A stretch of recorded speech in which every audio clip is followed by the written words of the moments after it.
High up in the tangled roots of an ancient banyan tree, the afternoon sun dappled through the leaves. It was a lazy day, but Rusty the squirrel was in a slump. He let out a sigh so heavy it shook his whiskers. "Hazel," he groaned, slumping against the bark. "Do you ever feel like the universe is playing a prank on us? Why is everything so hard?" Hazel, who was busy grooming her tail, paused and giggled. "Oh, stop being such a grump, Rusty. You just need to stretch your legs. Come on, let's go for a run. Let's see what the world looks like today." Swept up by her energy, Rusty agreed. They set off, leaping from branch to branch with the wind in their fur. But their joyride didn't last. 2 wrong turns and a skipped tree later, the forest suddenly vanished.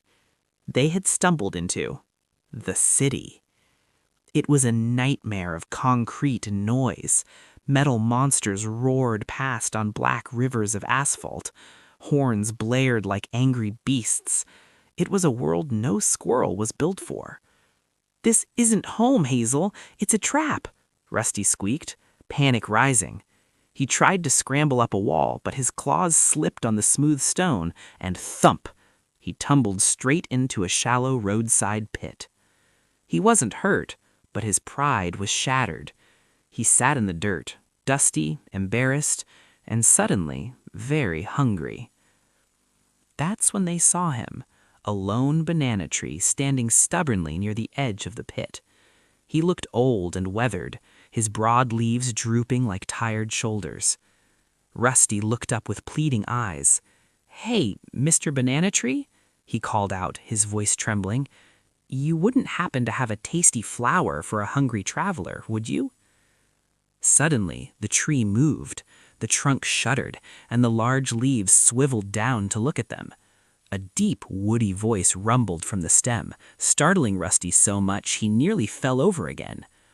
"A flower?" the tree groaned, sounding like a grumpy old man waking up from a nap. "Do I look like a vending machine? It's not even the season, little one." Rusty's jaw dropped. Hazel, eyes wide with surprise, stepped forward cautiously. "Oh, I'm so sorry to disturb you, sir, but if there are no flowers, maybe you could spare a fruit? Just a small one?" The tree chuckled, a sound like dry leaves rustling together. "You squirrels, always in a rush," the tree rumbled kindly. "You want the prize before the race is run. Flowers take time to bloom. Fruit requires patience to ripen. You cannot demand sweetness just because you are hungry." The 2 squirrels stood frozen, staring at the talking plant. The noise of the city seemed to fade away. Hazel nudged Rusty and whispered, "I think we just got scolded by a salad." Rusty blinked, then looked back at the tree. "You make a fair point, Mr. Tree," Rusty admitted. "We are a bit impatient." "Go home," the tree advised, waving a leaf toward the woods. "Come back when the rains have kissed the earth. I might have something for you then." Hazel smiled. "We will. Thank you."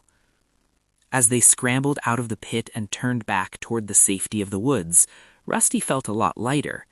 "Well," he laughed, twitching his tail, "if I hadn't fallen in that hole, we never would have met a grumpy talking tree." "True," Hazel grinned, "but next time, let's wait for the rain, just like he said."